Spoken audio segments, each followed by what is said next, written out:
What if I told you there was once a mighty empire, so advanced, so powerful, that it ruled the known world, only to vanish in a single day and night? A city of shimmering stone, gold-lined temples, chariots, and canals, a civilization guided by philosophers, powered by unknown technology, protected by a mighty navy, until it was swallowed whole by the sea. You've heard the name before, Atlantis. But what was it, really? Was it a real place? A civilization lost to time? Or was it something else? A warning, a metaphor, a myth that mirrors us more than it describes any lost world. This is not just the story of Atlantis. This is the story of a mystery that has haunted humanity for over 2,000 years.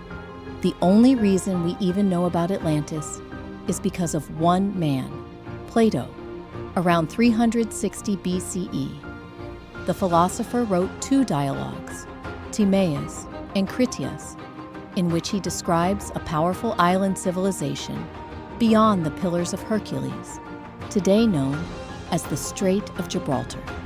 According to Plato, Atlantis existed 9,000 years before his own time. It was a naval empire larger than Libya and Asia combined, technologically sophisticated, militarily unmatched. It waged war on the Mediterranean and lost. And then, in a moment of divine punishment, Atlantis sank beneath the ocean, gone in a single night. But Plato was not a historian. He was a philosopher, and philosophers love metaphors. So, was Atlantis history? Or was it allegory? Let's imagine for a moment that Plato was telling the truth. Atlantis was real, a massive city built in concentric circles, with bridges, canals, exotic animals, and incredible wealth. But here's the problem. 9,000 years before Plato means roughly 11,600 years ago. That's the end of the last ice age.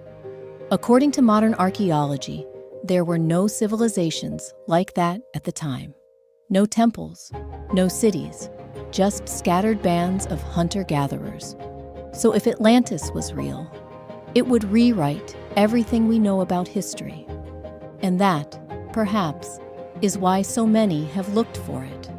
For over 2,000 years, scholars, explorers, and conspiracy theorists have hunted for Atlantis. Some say it's buried beneath the sands of the Sahara. Others think it lies under the ocean near the Azores. Some point to the Caribbean, or Antarctica, or even Indonesia. Every few years, a new theory emerges. Satellite images, sonar scans, strange formations that might be ruins, or just rocks. Each theory promises discovery. None have delivered proof. But why does this myth persist? Why are we so obsessed with a place that may never have existed? Here's the thing. Plato didn't just describe Atlantis to entertain. He used it to make a point. Atlantis, in his story, was a proud civilization that grew arrogant and corrupt. They waged war unjustly. They lost their virtue. And as punishment, the gods destroyed them. It's a parable, a warning. Atlantis wasn't meant to be admired. It was meant to be feared. A mirror held up to Athens and to every empire that would follow. Still, some insist Plato knew something, that his fiction had roots in real memory. Around 11,600 years ago, the exact date Plato gives, the Earth did experience dramatic climate shifts. Massive flooding, glacial melt, extinction of species. Some researchers believe a comet impact triggered this global chaos. They call it the Younger Dryas impact hypothesis. If that's true, could Plato have inherited a cultural memory? An oral tradition passed down for thousands of years, describing a civilization that perished in the deluge? Could Atlantis be a fossilized story, buried in myth? In the 1990s, something incredible was uncovered in Turkey. A site called Göbekli Tepe, massive stone pillars, carved with strange animals and symbols, dating back over 11,000 years.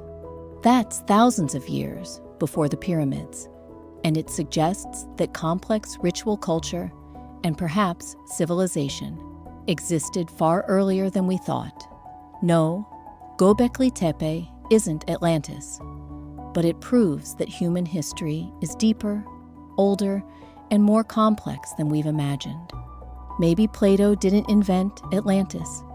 Maybe he remembered something we forgot. Flood myths aren't unique to Plato. They exist everywhere.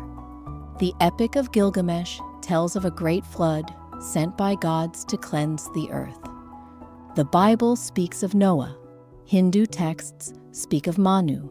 Indigenous cultures, from Australia to the Americas, recall a time when the world drowned. These stories may not describe the same event, but they might echo the same trauma. Could all these tales be distant memories of real cataclysms, passed down in story, song, and symbol? Could Atlantis be the Greek version of humanity's great forgetting? Even if Atlantis never existed in stone, it exists in us. It's the symbol of hubris, of collapse, of greatness undone by its own hands. Rome, Babylon, Angkor, Tenochtitlan. We've watched great cities rise and fall. Atlantis is every civilization that thought it was untouchable, and then wasn't. It's not just a myth, it's a prophecy. So what is Atlantis? Maybe it was real. Maybe it was memory, passed through generations like an ember kept alive in story. Maybe it was metaphor, a philosopher's way of warning his city and ours of what happens when we lose our virtue.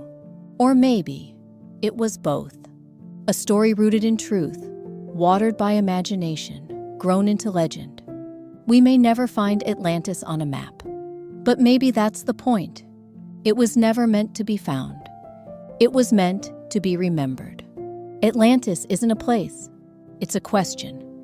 And the more we search for it, the more we end up searching for ourselves. Because the ruins we seek may not lie beneath the waves, but within the rise and fall of everything we build. The only real question is, will we listen this time?